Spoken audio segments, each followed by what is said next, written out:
اللهم صل على سيدنا محمد وعلى آل سيدنا محمد وبارك وسلم۔ آج کل کے اعتبار سے جلسے کا وقت ختم ہو چکا ہے، بلکہ جب شروع ہوا تھا تبھی ختم ہو گیا تھا۔ لیکن اور دوسری بات یہ بھی کہ کسی خاص بیان کی ضرورت باقی بھی نہیں رہی، اس لیے کہ بیان ہو چکا ہے۔ میرا خیال ہے ایک ایسے عالم کا جن کو خطیب العصر کہا جا سکتا ہے، ہمارے مخدوم زادے ہیں اور بہت بڑے عالم ہیں، حضرت مولانا مفتی محمد عفان صاحب منصور پوری دامت برکاتہم۔ عمر میں ہم سے چھوٹے مگر ہر اعتبار سے باقی بڑے ہیں۔ ان کا بیان ہو گیا ہے جو ہم سب کے لیے مفید تھا، اور جلسوں کا جو مقصد ہے وہ دو باتیں ہوتی ہیں۔ جس ادارے کا پروگرام ہے اس کی کارگزاری سامنے آ جائے اور ہمارے لیے کوئی نصیحت کی اور کام کی بات ہو جائے، تو وہ سب کام ہو چکا ہے۔ لیکن یہ بھی طریقہ ہے کہ جب کوئی کام کسی آدمی کے لیے مقرر ہوتا ہے تو تھوڑا بہت اسے بھی کرنا ہی پڑتا ہے۔ اس لیے 10-15 منٹ میں بھی کچھ عرض کروں گا، اور میں یہ چاہتا ہوں کہ 12 بجے تک ہم لوگ دعا کر کے فارغ ہو جائیں۔ آج کل جلسوں کا موسم ہے، ہر دن 2 بیان 3 بیان کبھی 4 اور 5 بھی کرنے پڑ جاتے ہیں۔ کچھ باتیں ایسی ہیں جو ہم ضروری سمجھتے ہیں کہ ہر جگہ کہہ دیں، اور کچھ باتیں اللہ تعالیٰ جو بھی ذہن میں ڈالیں یا مطالعہ ہو جائے تو وہ کی جاتی ہیں۔ کل مغرب کی نماز کے وقت میں ایک جگہ میوات میں تھا، اور ایک گویا گزرتے ہوئے 2 منٹ کے لیے رکنا تھا، وہاں مغرب کا وقت تھا۔ ان کا اصرار ہوا نماز یہاں پڑھ لو، اذان ہو گئی تو ہم نماز کے لیے رک گئے، اور نماز کے بعد ان کی طرف سے یہ تھا کہ کچھ بیان ہو، تو ہمیں تقاضا تھا، ہم نے 1.5 منٹ میں ایک بات کہی۔ آج خیال ہے کہ اس 1-1.5 منٹ کی بات کو 10-15 منٹ میں واضح طور پر کر ڈالیں۔ بات یہ تھی کہ اللہ تعالیٰ نے ہمیں انسان بنایا ہے۔ انسانوں کے علاوہ بھی دنیا میں بہت سی مخلوقات ہیں۔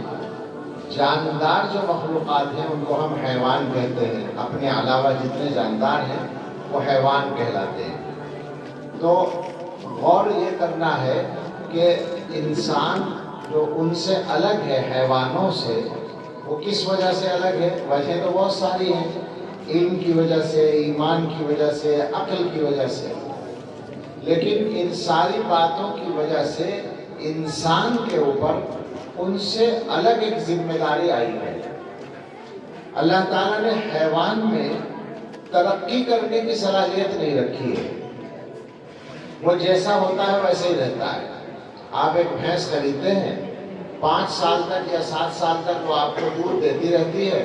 5 سال پہلے جتنی اس کی سمجھ تھی، جتنی اس کی کارگزاری تھی، جتنا اس کا کام تھا، 5 سال کے بعد بھی وہی رہتا ہے۔ ایسا نہیں ہے کہ 5 سال پہلے وہ کم قابل تھی اور اب آپ کے درمیان رہ کے زیادہ قابل ہو گئی یا اس نے کچھ زیادہ سیکھ لیا۔ حیوان ترقی نہیں کرتا، لیکن انسان وہ ترقی کرتا ہے۔ یہ فرق ہے فطری اور طبعی طور پر انسانوں میں اور حیوانوں میں۔ اور جب وہ انسان مسلمان ہو پھر تو اس کی ذمہ داری ہو جاتی ہے کہ وہ ترقی کرے، وہ تبدیلی لائے اپنے اندر۔ ترقی کا مطلب لفظ ترقی جو ہے نا آج کل، وہ تو صرف دنیا میں پیسے ویسے کی ترقی کے لیے بولتے ہیں، لیکن آپ اس کو اس معنی میں بولیں جس معنی میں آج کل انگریزی کا لفظ بولا جاتا ہے ڈیولپمنٹ، تطور عربی میں، اس معنی میں بات کر رہا ہوں کہ جہاں کہیں تبدیلی کی ضرورت ہو تو آدمی تبدیلی لائے، جہاں کہیں کسی کام کو بہتر بنانے کی ضرورت ہو آدمی اس کو بہتر بنائے۔ ہم مسلمان اگر اپنے حالات پر غور کریں گے تو ہمیں یہ محسوس ہو جائے گا سوچنے سے کہ ہم لوگوں کا اس پہلو سے جو معاملہ کمزور چل رہا ہے۔ کل ملا کر ذرا غور سے سمجھیں اس بات کو، کل ملا کر ہم لوگ سستی کا شکار ہیں، اور اس کی وجہ سے ترقی نہیں ہوتی ہے۔ ہونا یہ چاہیے کہ ہم میں سے ہر آدمی اپنے بارے میں غور کرے، روزانہ غور کرے، تاکہ وہ آگے بڑھتا جائے۔ جو لوگ کاروباری لوگ ہیں ان کو پتا ہے، اور بلکہ سبھی کو پتا ہے کہ کاروباری آدمی جو حساب لگاتا ہے اپنی ترقی کا، وہ روزانہ کا لگاتا ہے۔ اگر کل اس کے پاس 50 لاکھ روپے تھے اور آج بھی چونکہ تم 50 لاکھ ہیں تو وہ نقصان سمجھتا ہے۔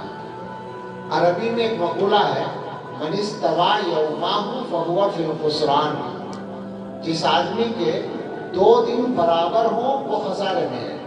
گزرا ہوا کل اور آج کا دن اگر کل کے برابر آج بھی ہے تو نقصان ہے، آج بڑھنا چاہیے تھا نا۔ تو کاروبار والا آدمی تو اس کو سمجھتا ہے کہ کل میرا بیلنس اتنا تھا اور آج بھی اتنا ہی ہے، اس کا مطلب ہے میرا نقصان ہوا، یہ نقصان ہے۔ مسلمانوں سے یہ کہنا ہے کہ ان کو تمام معاملات میں اپنے سلسلے میں اسی انداز سے غور کرنا چاہیے۔ مثال کے طور پر کل میرا دین کا علم جتنا تھا آج کچھ بڑھا یا نہیں بڑھا، میں نے کچھ سیکھا یا نہیں سیکھا۔ کل اللہ تعالیٰ سے محبت کا میرا معیار جو تھا وہ کچھ بڑھا یا نہیں بڑھا، اللہ تعالیٰ سے میرا جو قرب تھا وہ آج کچھ زیادہ ہوا یا نہیں ہوا۔ کل میری زندگی میں سنتیں جتنی زندہ تھیں آج کچھ اس میں اضافہ ہوا یا نہیں ہوا۔ کل میں نماز جس طرح پڑھتا تھا آج میری نماز کی کچھ کیفیت بہتر ہوئی یا نہیں ہوئی۔ اس انداز سے آدمی کو ہر چیز پر نظر ڈالنی چاہیے۔ جو چیز روزانہ بدلنے کی ہے اس پہ روزانہ نظر ڈالیں، جو مہینوں میں بدلنے کی ہے اس میں اسی حساب سے نظر ڈالیں، لیکن کوشش کرتا رہے آدمی اپنے آپ کو اوپر اٹھانے کی، اپنے اندر تبدیلی لانے کی۔ اور ہماری تبدیلی کا یہ جو منزل ہے وہ یہ ہے کہ ہمارے پاس ایمان کا وہ اعلیٰ درجہ آ جائے، دین کا وہ اعلیٰ درجہ آ جائے، جس کے بعد اللہ تعالیٰ کی طرف سے یہ اطمینان مل جائے کہ ہم سے اللہ راضی ہو جائے گا۔ یہ منزل ہے ہماری اصل میں۔ اور میں اس بات کو یوں بھی کہتا ہوں کہ مسلمان دنیا کے معاملات میں بھی اسی اصول کو نافذ کریں۔ عام طور پر مسلمان اس مسئلے میں بھی سستی کا شکار ہے۔ صحیح بات یہ ہے کہ نہ دین کے نہ دنیا کے اس وقت جو ہمارے حالات ہیں وہ ایسے ہیں، دنیا کے کام بھی ڈھنگ سے نہیں کرتے۔ ایک آدمی تجارت کرتا ہے، چھوٹی موٹی تجارت، تو وہ یہ سوچتا ہے کہ میں تو غریب آدمی ہوں، میرا تو بیلنس اتنا ہے، میرا جو سرمایہ ہے وہ تو بہت تھوڑا سا ہے، لہٰذا میں کہاں ترقی کر سکتا ہوں۔ حالانکہ وہی آدمی اگر عقل کا صحیح استعمال کرے تو روزانہ اس کا تھوڑا تھوڑا کاروبار بڑھ سکتا ہے۔ مگر مسلمان کا مزاج یہ ہے کہ پیسے آتے ہیں تو آنے سے پہلے خرچ اس کو نظر آ جاتا ہے، وہ خرچ کر ڈالتا ہے، اس میں سے بچانے کا مزاج نہیں رکھتا۔ تجارت کے لیے تو ضروری ہے، بڑھنے کے لیے تو ضروری ہے کہ آدمی کچھ بچائے بھی، لیکن یہ کام ہم لوگ نہیں کرتے۔ اسی طرح سے مسلمان ہونے ہی کا ایک تقاضا یہ ہے کہ جب اللہ تعالیٰ کچھ پیسہ دے تو اس میں سے آدمی صدقہ کرے، غریبوں کو دے۔ اب ایک آدمی یہ سوچتا ہے میں تو خود ہی غریب ہوں، میں کس کو دوں گا؟ تو جناب اگر آپ کے پاس 500 روپے ہیں اور اس میں سے آپ 5 روپے دے دیں کسی ایسے آدمی کو جس کے پاس 5 روپے بھی نہیں ہے، تو آپ کو ثواب بھی ملے گا اور آپ کی برکت بڑھ جائے گی۔ مگر اس طرح نہیں سوچتے۔ اسی طرح سے کوئی آدمی ملازمت کرتا ہے، وہ 8 گھنٹے کام کرنے کے بعد تھک جاتا ہے، ہم مانتے ہیں، لیکن جوان آدمی کی تھکن جو ہے آدھے گھنٹے میں دور ہو جاتی ہے، 1 گھنٹے میں دور ہو جائے گی، کچھ تفریح کر کے، کچھ چائے پانی پی کے، کچھ بھی کر کے، جو آج کل گویا کہ کیا کہتے ہیں اس کو فریش ہونے کے لیے جو چیز جس کے معمول میں ہو وہ کر کے 1 گھنٹے میں وہ ٹھیک ہو جائے گا۔ اب اس کو چاہیے کہ اس کے بعد دوبارہ وہ کام میں لگ جائے اور کمانے کی کوشش کرے، حلال کمانے کی، پیسہ کمانے کی بات کر رہا ہوں میں، رات کو بیٹھ جائے وہ کام کرنے کے لیے۔ مگر ہم لوگ یہ سمجھتے ہیں جو عام مزاج ہے، کچھ الگ بھی ہوں گے لیکن جو عام مزاج ہے مسلمانوں کا وہ یہ ہے کہ اگر 8 گھنٹے کی ڈیوٹی کر کے ہم آ گئے تو گویا ہم نے اپنے گھر والوں میں بھی اور دنیا والوں کو بھی بہت بڑا احسان کر دیا۔ اب تو ہمارا حق بن گیا کہ ہم باقی جتنا وقت ہے وہ سارا کا سارا وقت ضائع کریں۔ آپ مجھے ایمانداری سے سوچ کے بتائیں یا میری بات سن لیں، اگر غلط ہو تو بتائیں، کیا اکثر لوگ روزانہ 2-3 گھنٹے باتوں میں نہیں خرچ کرتے؟ اکثر لوگ کچھ لوگ گھروں میں آ کر بیٹھ جاتے ہیں دوسرے بےتکلف دوستوں کے، کچھ لوگ ایک دوسرے کی دکانوں پر جا کر بیٹھ جاتے ہیں، کچھ لوگ چائے خانوں پر جا کر بیٹھ جاتے ہیں، ہوٹل کہہ لیجیے ان کو عزت رکھنے کے لیے کہ ہوٹل میں بیٹھے گے، چاہے جہاں جو بھی کہیں، لیکن دوست احباب بیٹھتے ہیں اور 2 گھنٹے 3 گھنٹے اور بعض لوگ 4 اور 5 گھنٹے بھی ضائع کرتے ہیں روزانہ۔ صرف ضائع نہیں کرتے، ضائع کرنا تو اس کو کہیں گے کہ آپ نے کوئی کام نہ کیا ہو، وہ ضائع بھی کرتے ہیں اور گناہ بھی کرتے ہیں، اس لیے کہ وہاں بیٹھ کر جو وہ باتیں کرتے ہیں وہ باتیں ساری صحیح نہیں ہوتی، اس میں جھوٹ بھی بولا جاتا ہے اور اس میں غیبت بھی بہت ساری ہوتی ہے۔ تو سوچیں ذرا، مسلمان ہونے کا یہ تقاضا ہے؟ مسلمان ایسے ہوتے ہیں کہ اپنا وقت ضائع کریں؟ مسلمان کا وقت تو بہت قیمتی ہے، ہر آدمی کا وقت بہت قیمتی ہے، ہر آدمی اپنی قیمت کو سمجھے۔ وہ حدیث تو سب نے سن رکھی ہے، مسجد میں سنی ہوگی فضائل اعمال میں، کہ قیامت کے دن مسلمان انسان کے قدم نہیں ہٹیں گے وہاں سے میدان حشر سے جب تک کہ 5 چیزوں کا جواب نہ دے۔ اس سے پوچھا جائے گا 5 چیزوں کے بارے میں، اس میں ایک چیز ہے ان عمرہ فیما افنا، اپنی زندگی کو، اپنی عمر کو کن کاموں میں ختم کیا، یہ حساب دینا پڑے گا۔ یہ جو روزانہ کی 3 گھنٹے کی بیٹھک ہے، 4 گھنٹے کی بیٹھک ہے، اس کا حساب دینا پڑے گا کہ یہ وقت کس کام میں لگایا تھا تم نے۔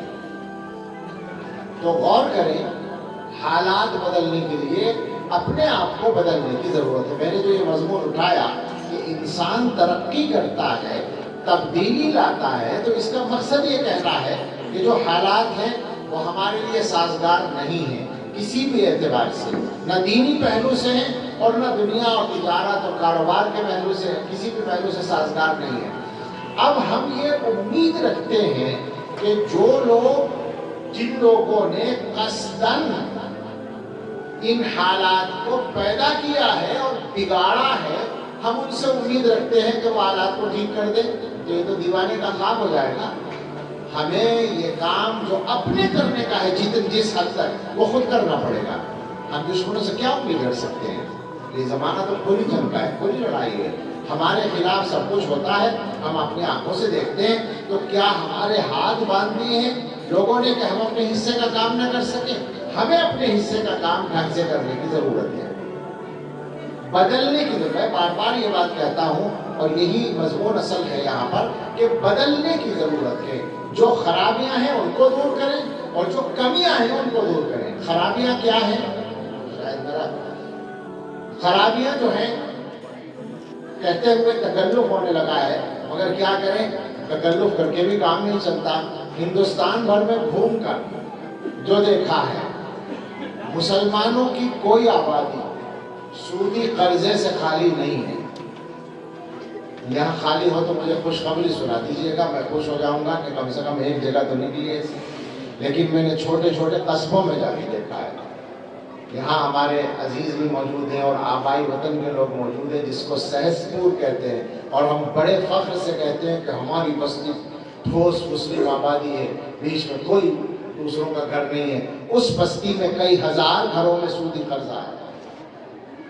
یہ ہے ہمارے لیے شرم کی بات۔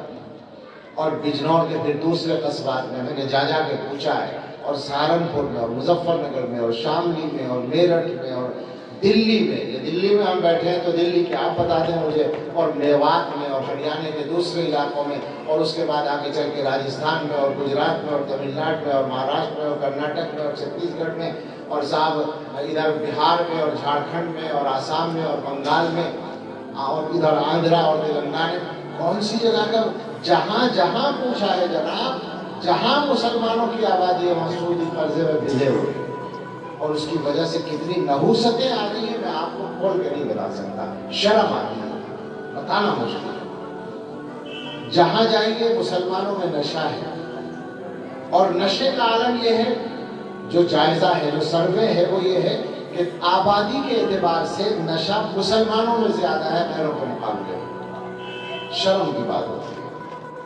اور صاحب اور کیا کیا بیان کریں، جہاں مسلمان ہیں وہاں مخبری ہے اپنے بھائیوں کے خلاف، وہ پکی بات ہے۔ جہاں بھی جائیے، جہاں بھی پہنچے، کچھ لوگوں نے باقاعدہ ذریعے معاش بنا لیا ہے، اور کیا مطلب یہ کہ یہ اس انداز سے بات کرتے ہوئے شرم بھی آتی ہے، تکلف بھی ہوتا ہے اور تکلیف بھی ہوتی ہے، اور یہ بھی یقین ہوتا ہے کہ سامنے والوں کو بھی تکلیف ہو رہی ہوگی، مگر اسی لیے کہتے ہیں کہ کاش کچھ تکلیف ہو جائے، کاش دلوں کو لگ جائے کوئی بات اور بدلنے پر آ جائے۔ مسئلہ وہ یہ بدلنے پر، جو حالات جس طرح کے حالات ہم گزار رہے ہیں وہ حالات ایسے نہیں ہیں کہ ان حالات میں کوئی قوم ترقی کر سکے۔ میں نے ابھی کہا دنیا کے معاملات کو بھی ہم ٹھیک نہیں کر رہے۔ میں نے ابھی آج دن میں ایک جگہ مظفر نگر کے ایک گاؤں میں وہ بیان کر رہا تھا، تو وہ گاؤں کے لوگ تھے، ان کے سامنے یہ بات مجھے یاد آئی، یہاں بھی بیان کرنے میں حرج نہیں ہے کہ رسول اللہ صلی اللہ تعالیٰ علیہ وسلم نے مسلمانوں کو ایسی رہنمائیاں دی ہیں جیسے کوئی بچے کو ہاتھ پکڑ کے چلائے۔ اس میں بطور مثال میں نے سنایا، بہت سی جگہ سناتا ہوں، کہ حضور نے بتایا ہے کہ اگر تمہارے پاس جائیداد ہے، زمین جائیداد ہے، تو اسے بیچنا نہیں ہے، بیچو گے تو برکت نہیں ہوگی، سوائے اس کے کہ بیچ کے زمین جائیداد ہی حاصل کر لو۔ آپ لوگ یہاں رہتے ہیں، آپ نے تجربہ کیا ہوگا، اگر کوئی آدمی اپنا گھر بیچ کے فوراً گھر نہ خریدے تو چلا جاتا ہے، پیسہ ختم ہو جاتا ہے، برکت ختم ہو جاتی ہے۔ حضور نے فرما رکھا ہے من باع ارضا او عقارا کان قمنا اللہ یبارک لہ فیہ ان لم یجعلہ فی مثلہ، جو آدمی کوئی زمین یا جائیداد بیچے تو وہ اس کا مستحق ہے کہ اسے برکت نہ دی جائے سوائے اس کے کہ اس کو زمین جائیداد میں لگا دے۔ اگر زمین جائیداد بیچ کر اسی میں لگایا تو فائدہ ہوگا، برکت ہوگی، ورنہ نہیں ہوگی۔ آپ سوچیں مسلمانوں کے کیا حالات ہیں۔ مسلمانوں کے حالات یہ ہیں کہ باپ کا انتقال ہوتا ہے گاؤں میں، زمین کی تقسیم پہ جھگڑا ہوتا ہے، اور جھگڑا پکی بات ہے۔ کیوں ہوتا ہے؟ ایک تو وہ ابا جان جو دنیا سے گئے ہیں وہ پہلے ہی گڑبڑ کر کے گئے ہیں، اولاد کے ساتھ انصاف کر کے نہیں گئے ہیں، اکثروں کا تو یہی حال ہے، لہٰذا بھائیوں میں لڑائی ہوتی ہے۔ اور پھر جو وہ بھائی ہیں ان کے جذبات یہ ہوتے ہیں ہر ایک کے کہ مجھے مل جائے زیادہ، اس کو نہ ملے۔ اکثر گھرانوں میں جھگڑے ہوتے ہیں، جھگڑے ہونے کے بعد وہ زمین بک جاتی ہے، اور بکنے کے بعد کیا ہوتا ہے؟ جن کی شادی نہیں ہوئی ہے وہ شادی کے دن اس سارے پیسے میں آگ لگا دیتے ہیں، کیونکہ شادی تو اسی طرح ہوتی ہے جس میں پیسہ خرچ ہوتا ہے، اور جن کی شادی ہو گئی ہے وہ بہت بڑا تیر مارتے ہیں تو کاروبار میں لگاتے ہیں۔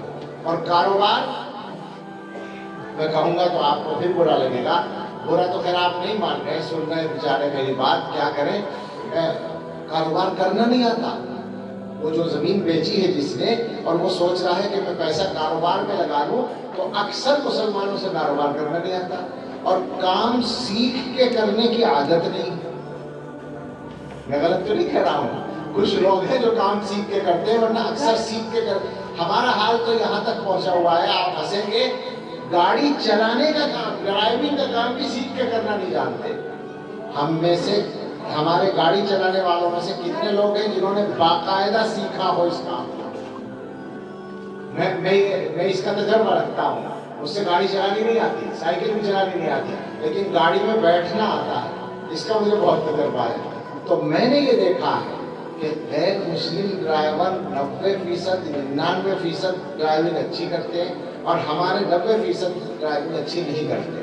وجہ کیا ہے؟ سیکھتے نہیں، باضابطہ نہیں سیکھتے۔ مجبوریاں بھی ہیں، ساری گالیاں ہی دینے کی بات نہیں ہے، مجبوریاں بھی معلوم ہے ہمیں، وہ ٹھیک ہے اپنی جگہ، لیکن وہ مسلمان ہی کیا جو مجبوریوں کے آگے اس طرح ہتھیار ڈال دے کہ اپنا گھر کا کام ہی نہ کر سکے۔ بھائی تمہارے دلوں میں کلمہ ہے، اللہ پر ایمان ہے، تمہارے دل میں جب اللہ پر ایمان ہے تو تمہارے اندر زندگی کا ایک ابلتا ہوا سمندر ہونا چاہیے۔ الحی القیوم پر تمہارا ایمان ہے، اللہ تعالیٰ کا جو نام ہے وہ زندہ ہے، اس کے دل میں بٹھانے سے زندگی آتی ہے۔ مسلمان ہے اور اتنی مردگی کا شکار ہے کہ کوئی کام ڈھنگ سے کرنے کو تیار نہیں، تو وہ جائیداد بیچنے والا کاروبار میں لگاتا ہے، اور اگلے سال پتہ چلا کاروبار ختم ہو گیا، وہ سارا پیسہ ختم ہو جاتا ہے۔ اس طرح سے ہم حالات کا شکار چل رہے ہیں۔ یہ تو ہماری دنیا کا معاملہ ہے، دینی معاملات ہمارے سامنے ہیں۔ ایک چھوٹی سی بات کہتا ہوں کہ آبادی کا سروے کر لیں، کتنے فیصد مسلمان قرآن پڑھے ہوئے ہیں؟ قرآن، ابھی مولانا بیان کر رہے تھے، قرآن کریم اور دینیات اتنی پڑھنا جس سے نماز، روزہ، حج، زکوٰۃ جو فرائض واجبات ہیں وہ صحیح طور پر ادا ہو سکے اور آدمی عقیدے کو اور ایمان کو سمجھ سکے. یعنی موٹے طور پر یوں کہہ لیں کہ جنت میں جانے والے کچھ ضروری کام وہ کر سکے. اتنا دینیات کا علم حاصل کرنا ہر مسلمان کے لیے فرض عین ہے، پکی بات ہے. اب ہمیں بتائیں کہ کتنے مسلمان یہ کام کر رہے ہیں. صحیح بات تو یہ ہے کہ کسی بھی تعلیم میں ابھی ہمارا معیار وہ نہیں ہے جو ہونا چاہیے، لیکن تھوڑا بہت اگر کچھ ہے تو وہ روزی روٹی والی تعلیم میں ہے، جبکہ وہاں بھی گارنٹی کچھ نہیں ہے. اس کو میں بہت زیادہ کھولنا نہیں چاہتا، تکلیف ہی ہوتی ہے. لیکن بہرحال مسلمان جو کوشش کر رہے ہیں اپنے بچوں کو پڑھانے کی، بہت مبارکباد ہے، بہت اچھی بات ہے. لیکن یہ ذہن میں رکھیں کہ وہ جو کچھ بھی کر رہے ہیں وہ دنیا کی اس مختصر زندگی کے لیے ہے.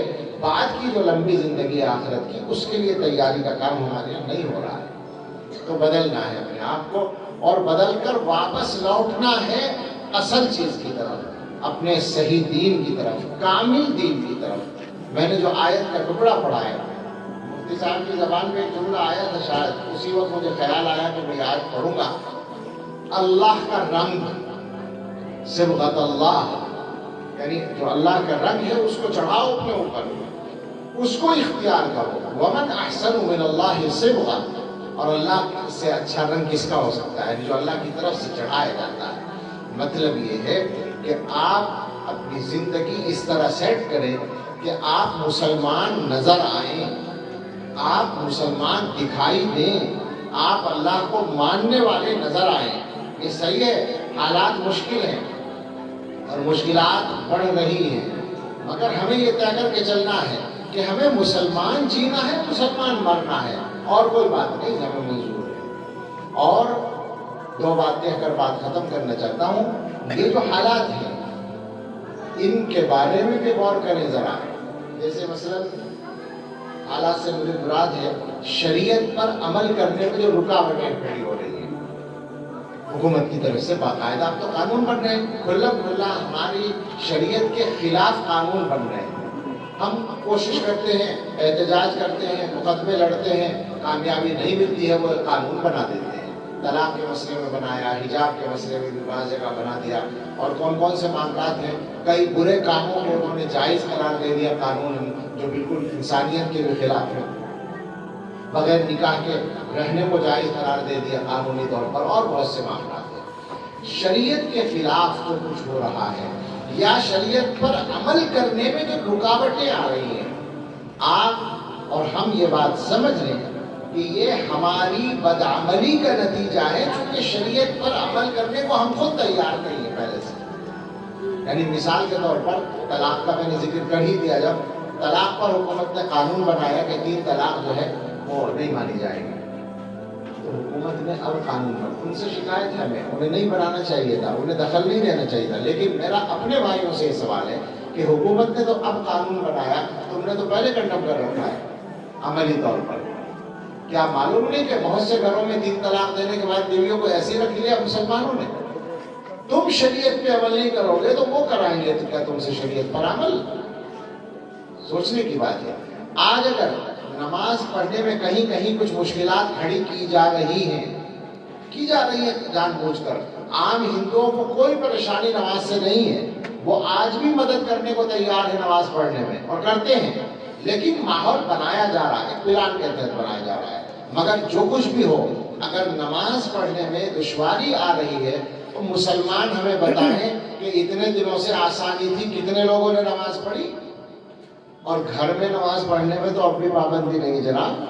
گھر میں کتنے لوگ نماز پڑھتے ہیں؟ اپنے محلے کی مسجد میں کتنے لوگ نماز پڑھتے ہیں؟ یہ شکایت ہماری صحیح ہے کہ ہمیں ایئرپورٹ پہ بھی نماز کی اجازت ہونی چاہیے، اور ہے، ابھی تک تو ہے الحمدللہ، ہم پڑھ رہے ہیں. لیکن مسلمانوں سے یہ سوال ہے کہ وہ اگر رکاوٹ کھڑی کرے وہ ان کا کام ہے. تم نے آسانیوں سے کتنا فائدہ اٹھایا ہے؟ تمہارے گھر آ کے کس نے تمہیں نماز پڑھنے سے روکا ہے؟ کس نے تمہیں اپنے کام ٹھیک کرنے سے روک دیا ہے؟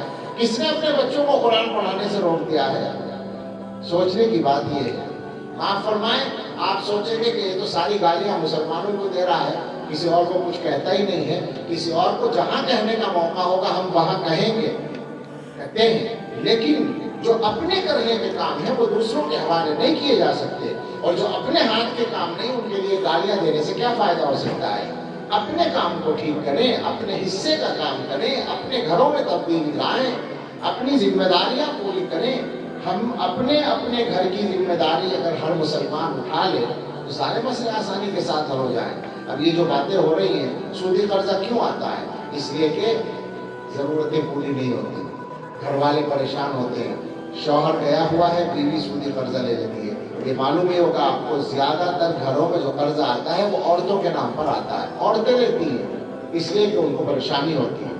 اگر آپ اپنی محنت بڑھا دیں روزگار کے لیے اور گھر والوں کے خرچے پورے کریں اور ساتھ ساتھ ان کا مزاج دینی بنا دیں، اور یہ مزاج بنا دیں کہ دیکھو حرام سے ہمیشہ بچنا ہے، تو انشاءاللہ سودی قرضے نہیں آئیں گے گھر میں، مگر یہ کام ہم نہیں کرتے ہیں۔ تو اپنے حصے کا کام کرنا ہے، اپنے حالات کو بدلنا ہے۔ دین کی تعلیم کے مسئلے میں بھی جو غفلت چل رہی ہے اسے دور کرنا ہی پڑے گا، اس کے علاوہ چارہ نہیں ہے۔ اب جو حالات ہیں وہ یہ ہے کہ 3 سال کے بچے کو اسکول میں بھیجنا کمپلسری ہونے جا رہا، ہو گیا ہے۔ پالیسی جو بنی ہے ایجوکیشن پالیسی، مفتی صاحب بھی شاید اشارہ کر رہے تھے، اس میں کیا ہے؟ آپ میں کچھ لوگوں نے ہو سکتا ہے پڑھا بھی ہو، میں نے اس پالیسی کو دیکھا ہے، اردو میں بھی وہ ملتی ہے، ہندی میں بھی، انگریزی میں بھی، جو باقاعدہ منظور ہو کر کابینہ سے اور پارلیمنٹ سے نافذ ہے۔ تفصیلات شاید ابھی اس کی چل رہی ہیں ترتیب کے مرحلے میں۔ اسکولوں میں جب وہ آ جائے گا تو حکومت نے باقاعدہ اس میں ہندو مذہب کی بہت ساری ایسی چیزوں کو شامل کر دیا ہے جن کو کوئی مسلمان اپنے ایمان کے پیش نظر کرنا نہیں پسند کر سکتا، کر ہی نہیں سکتا۔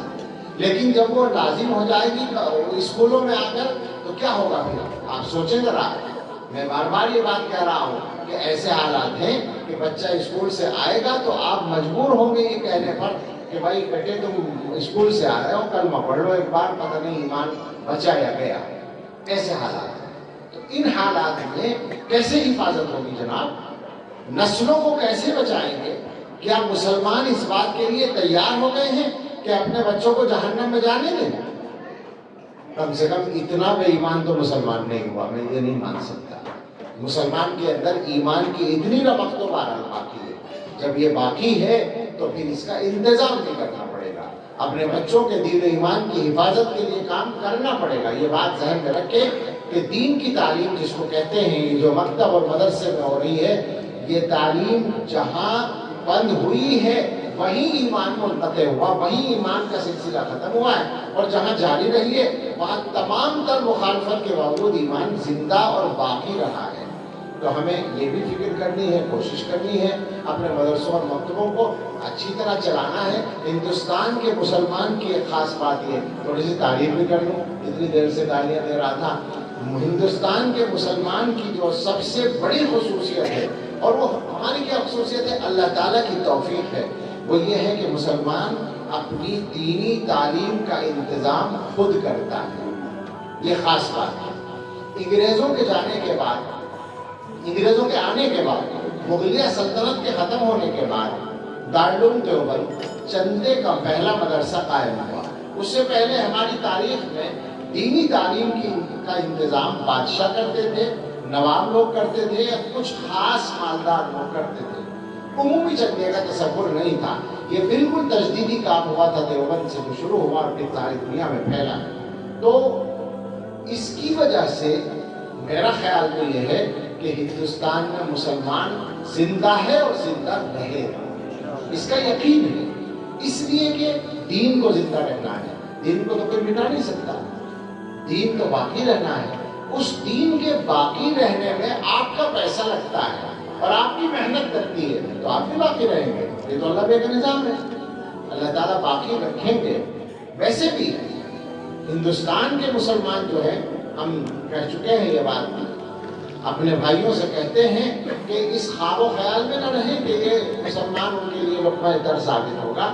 ہم کسی جنگ کی تیاری نہیں کر رہے، ہم تو قانون کے ساتھ چل رہے ہیں، لیکن ہم یہ بتا دینا ضرور چاہتے ہیں کہ مسلمان کوئی گاجر مولی نہیں ہے کہ اسے ختم کر دیا جائے، اور یہ بھی ساتھ میں بتا دینا چاہتے ہیں کہ مسلمان اپنے ایمان پر کوئی سمجھوتا انشاءاللہ نہیں کرے گا۔ یہ اللہ کی توفیق سے اور اپنے بزرگوں کی برکت سے ہمارا عہد ہے۔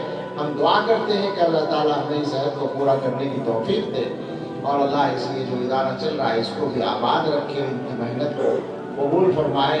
یہ جو عالم صاحب ہیں، مولانا عالم صاحب، یہ پتہ نہیں کہاں سے اس طرح سے گھیر گھار کے ہمارے ایسے وارنٹ جاری کرتے ہیں کہ گرفتاری ہو ہی جاتی ہے۔ اللہ خیر فرمائے اور ان سے کام لے اور برکت دے ان کے کام میں، اور جو بھی دینی تعلیم کے نظام چل رہے ہیں اللہ تعالیٰ وہ سبھی میں آسانی عطا فرمائے، آمین۔ وآخر دعوانا الحمدللہ رب العالمین۔ میں نے جو کہا تھا اس سے 10 منٹ اوپر ہو گئے۔ میں بھی